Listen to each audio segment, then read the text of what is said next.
নানানভাবে আমাদের তো ওল খাওয়া হয়, এইভাবে একবার খেয়ে দেখবেন, ওলের কিন্তু টেস্ট অন্যরকমই পাবেন।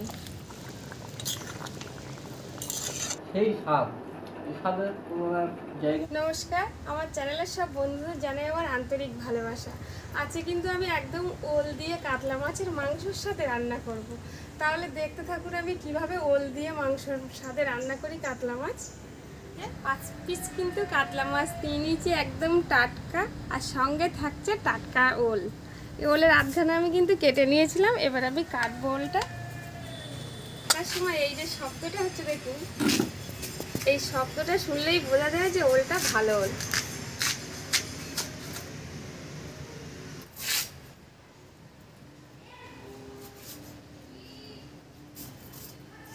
ওলটা কিন্তু আমি ছোট ছোট সাইজ করে কেটে নেব।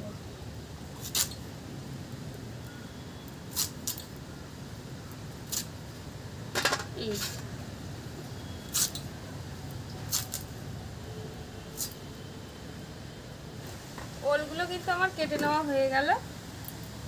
ওলটা তো আমি কেটে নিয়েছি, এবার কিন্তু মাছটা একদম ছোট ছোট সাইজ করে কেটে দেবো। 1 পিস মাছ আমি কিন্তু 4 ফাল করবো, এটা এরকম ভাবে ছোট ছোট মাংসের টুকরের মতো করে নেব। এবার এই মাছটার মধ্যেই কিন্তু আমি একটু আধখানা পাতিলেবুর রস মাখিয়ে দেবো। যেভাবে পাতিলেবুর রসটা মাখালে মাছটা একটু শক্ত হয়ে যাবে।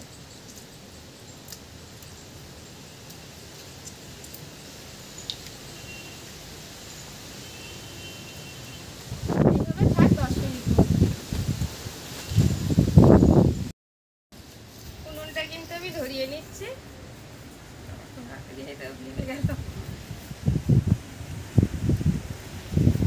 হাওয়াটাও দিচ্ছে আজকে খুব। ওলটা এবার আমি সিদ্ধ করে নেব।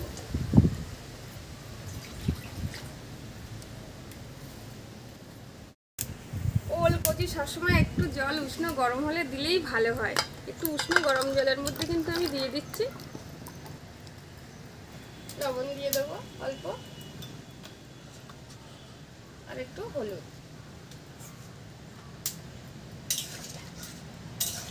ওলটা আমি ভালো করে কিন্তু একটু সিদ্ধ করে নেব।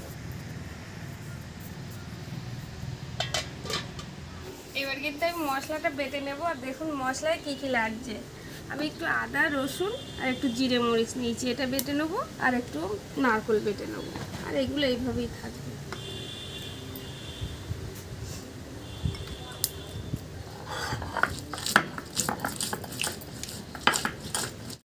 মশলাটা কিন্তু আমার বেটে নেওয়া হয়ে গেল।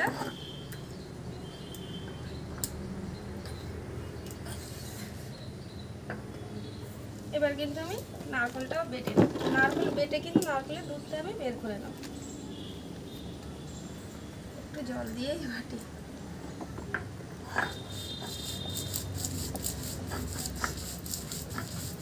নারকেলটা কিন্তু আমার বেটে নেওয়া হয়ে গেল।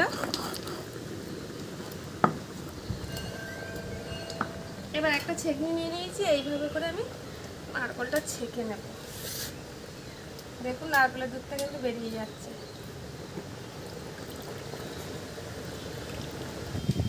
আর ওলে কি হয়, নারকেলের দুধ দিয়ে করলে ওল খুব ভালো লাগে। এবার কিন্তু আমি ওলের ঢাকাটা খুলবো, দেখা যাক ওলটা কতটা সিদ্ধ হয়েছে। ওলটা কিন্তু একেবারেই সিদ্ধ হয়ে গেছে, দেখুন সিদ্ধ হয়ে গেছে। নামিয়ে নেব। ওলটা কিন্তু একটু ভালো করে সিদ্ধ করে নিতে হবে।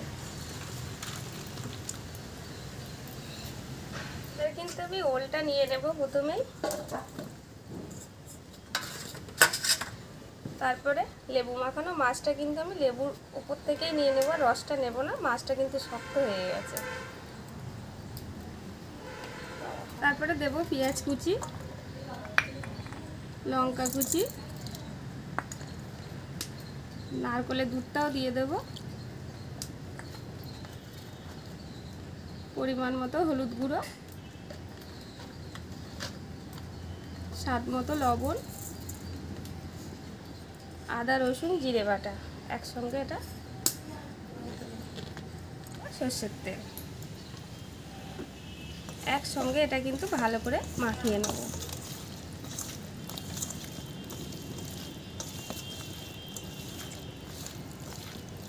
নানানভাবে আমাদের তো ওল খাওয়া হয়, এইভাবে একবার খেয়ে দেখবেন, ওলের কিন্তু টেস্ট অন্যরকমই পাবেন। ওলটা কিন্তু আমি মাখিয়ে রেখেছি, এবার আমি সর্ষের তেল আবার কড়াইতে একটু দিয়ে দেবো।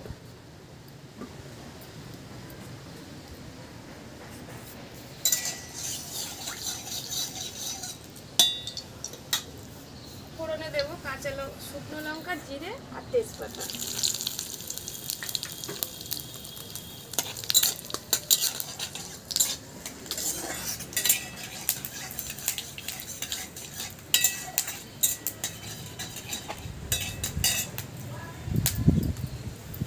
এবার আমি দিয়ে দেবো।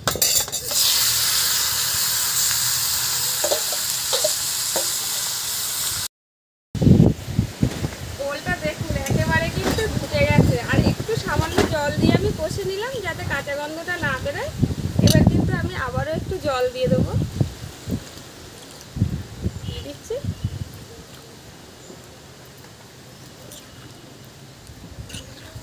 এবার ফুটে উঠলেই হয়ে যাবে। ঝোলটা দেখুন কেমন টকবক করে ফুটছে। রান্নাটা কিন্তু প্রায় শেষের পথে, আর দেখুন মাছগুলো প্রায় কিন্তু কিছুটা ভেঙে গেছে, হয়তো একটা দুটো, আর কিন্তু গোটা গোটাই আছে। আর আমি একটা ঘরে মশলা করি, জিরে, মরিচ, ধনে আর গরম মশলা একসঙ্গে,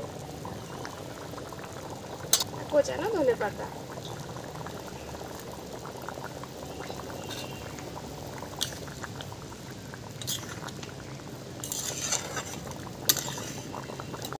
মাংসের স্বাদে কিন্তু ওল আর রুই মাছ রান্না হয়ে গেল। এবার আমি নামিয়ে নেব।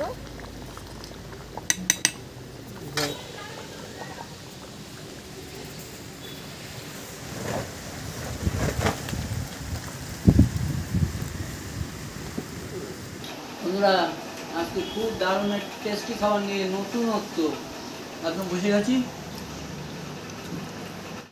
মাছ ভাজাটা দিয়ে তো খেয়ে নিলাম, এইবার পড়বে আসল খাবার। চলুন দেখুন, ও সে খালসির চর্বির মতন জড়িয়ে গেছে।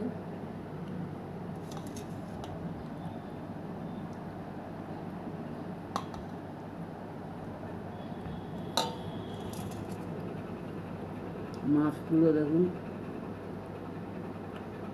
বাহ কত সুন্দর, সেই স্বাদ।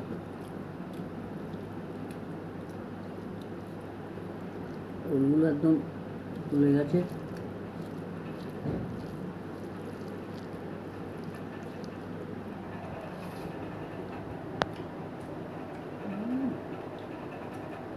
হেভি টেস্ট হয়েছে, হেভি। দেখুন, ও মাখনের মতন বলে গেছে।